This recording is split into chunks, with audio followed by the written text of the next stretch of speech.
The biggest problem now facing the world is climate change. Greenland has impacts all around the planet. 1 billion tons of ice lost here raises sea levels all over the world. If we don't figure out how to do something about this, we're going to get a catastrophic. It is just terrifying. Absolutely endless the line of fire is.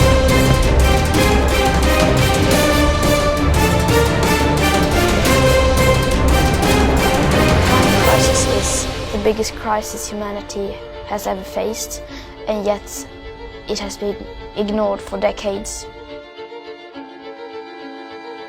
This year is on pace to set a record for ice melt here in the Arctic. And the NASA scientists are finding out that it's not just hotter air, but also warmer ocean water that's causing a lot of the attrition that's making these glaciers lose so much ice. We're gearing up for our flight with the guys from NASA, the ONG project, Oceans Melting Greenland, where they're sort of mapping how quickly the oceans are melting, why they're melting. We think of Greenland like a big ice cube with a hairdryer on it, right? So the air is warming up and it's melting from the top. But in fact, the ice here is very dynamic. It flows right off the land into the ocean, and a lot of the glaciers that carry that ice sit below sea level. So the ice literally feels the ocean warming as well. Greenland has impacts all around the planet. 1 billion tons of ice lost here raises sea levels in Australia, in Southeast Asia, in the United States, in Europe, all over the world, because we're all connected by the same ocean.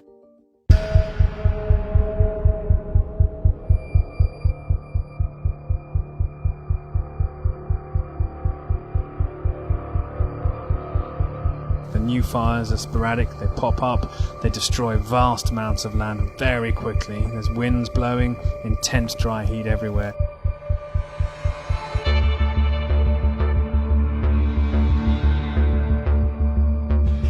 This is the land we flew over for 4, but the devastation is more final from the ground. It feels a bit like the end of the world, doesn't it?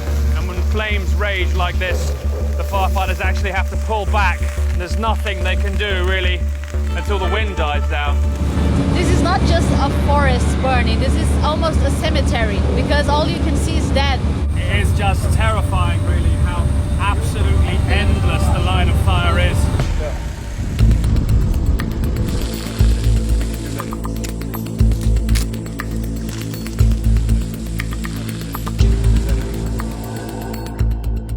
The rainforests in Indonesia are burning. Firefighters have been battling this blaze for weeks. And at its peak this summer, the government says there were thousands of similar fires all across Borneo and Sumatra. The Indonesian government has been fighting these forest fires on the ground and in the air. And we're about to get a look at how they water bomb the fires using these helicopters that carry baskets full of water. All right, bombs away.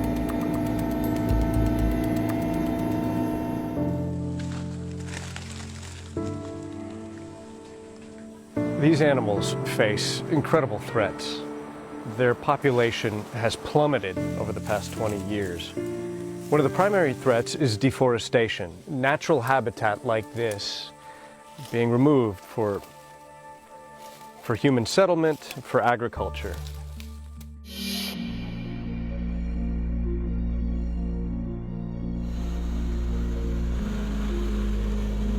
The spring of 2019 will go down as one of the most brutal ever. They had these torrential rains, bomb cyclones, and because this is the kind of event that goes hand in hand with a warmer, wetter climate, this is why scientists are predicting that farming is just going to get harder and harder in coming generations.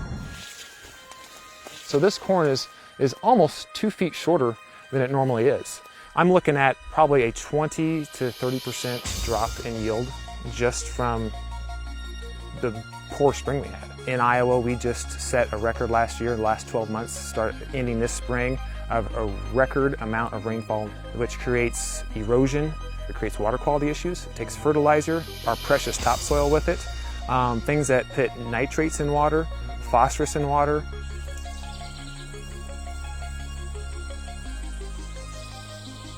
The biggest problem now facing the world is climate change. And if we don't figure out how to do something about this, and pretty quickly, then we're going to hit a catastrophic tipping point.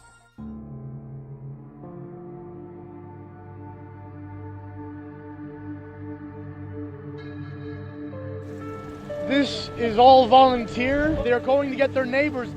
There are people who've lost their lives out there, we are told. They brought back at least one body, and they say they will not stop until they get everybody. My poor little wife got hypothermia, and she was standing on top of the kitchen cabinets until they disintegrated. The water was coming up quick. It came all the way up to where it was up to our necks on there.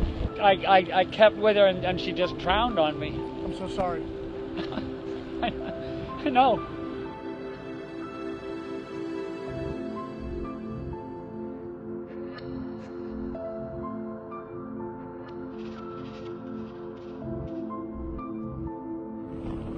It's been 1 month since Hurricane Dorian hit the Bahamas, and the people here are still suffering.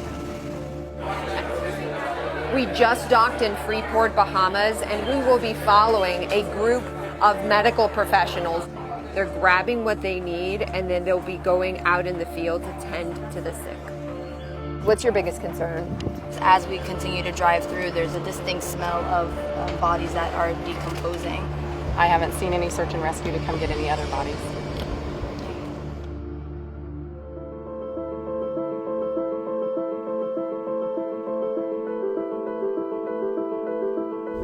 Some people don't understand or believe the climate crisis.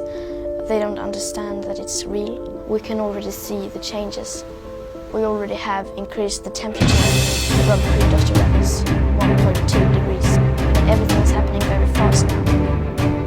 We need to act as if we were in a crisis.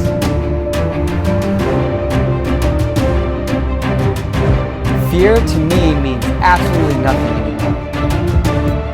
Fear played such a big piece of my life, and it controlled me to not do what was best for me.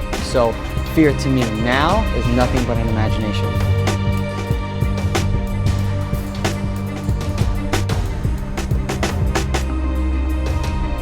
My name is Flip Rodriguez. I'm a Hollywood stuntman and I'm an American Ninja Warrior.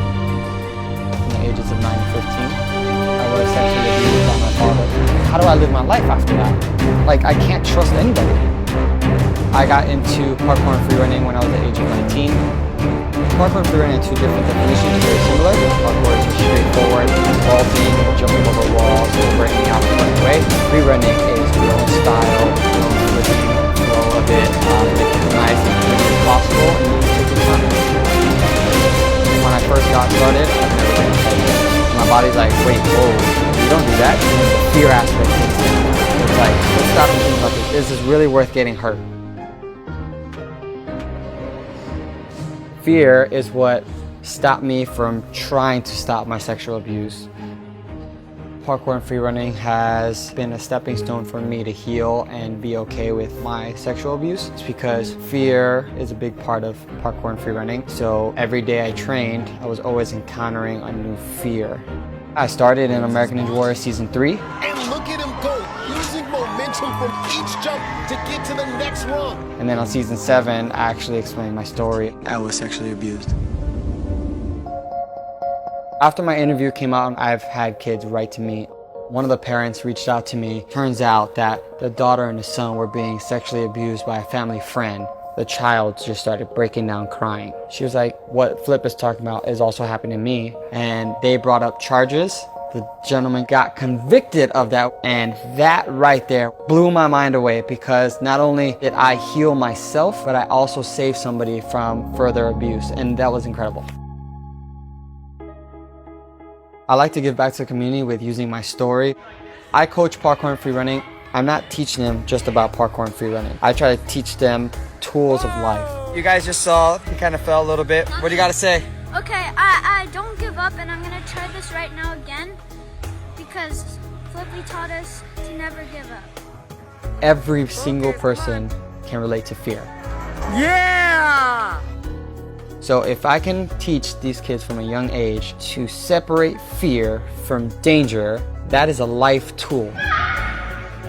Yeah, Sasha, nice! My negative piece of my life, I can now turn it around and put a spotlight on it in the sense of, this is who I am. This is what happened to me, and look at me, I'm still shining.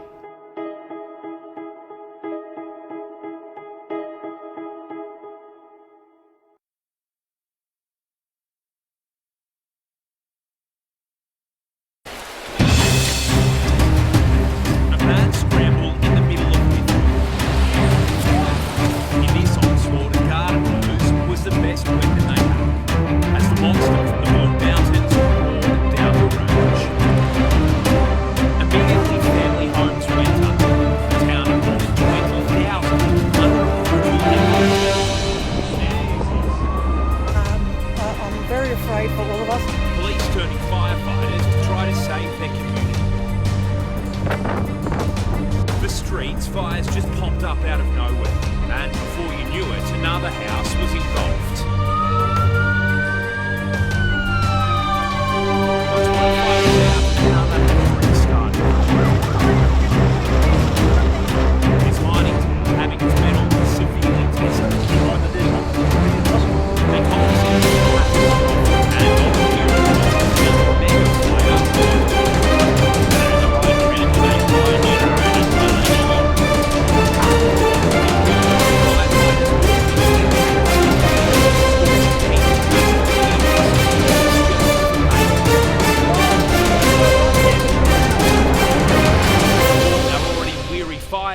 conditions don't get worse than this. The blaze that's hounded communities on the city's southwest outskirts pushed into the town of Hilltop. A new target for this hungry fire. If it gets too close, we're out of here. They knew it was coming. It's not far. But it's hard to prepare for this. I just don't want no one to get hurt. Further south, just off the humid Yerenbull, a platoon of fire trucks were ready for the flames to run up the hill. Towns throughout the Blue Mountains faced a fight. This house was no chance. The community of Bell was dwarfed by the smoke, crews doing the best they could. Flames got close to the famous apple orchards in Bilpin. On the ground, it was just as gobsmacking. The scale of this bushfire emergency is hard to get your head around. The view from the 9 News helicopter, zero visibility, showing how hard it is to fight the fire from the air too. It's a shocking start to the Christmas break. Sydney is virtually barricaded in by road. There's no way to get over the Blue Mountains. With both the Great Western Highway and Bell's Line of Road shut in both directions, the train line blocked at Mount Victoria as well. The Hume Highway is closed between Sutton Forest and Narellan, and so is Picton Road. Today is not the day to start your holiday. There has never been a deployment of emergency service workers this large ever before. An extra 250 trucks, which is about another 1,000 firefighters, are stood up and deployed. But such is the sheer size of these fire fronts, they can't be everywhere. We can't guarantee that you're going to get a fire truck. 500 elderly have been evacuated from Blue Mountains nursing homes, hospitals on standby, with paramedics under the pump. RFS is warning the 2 fire fronts surrounding Sydney could get even bigger, potentially into Canberra and London, even North Richmond. But for Lithgow tonight, it's just a matter of saving as much as they can. Chris O'Keefe, 9 News.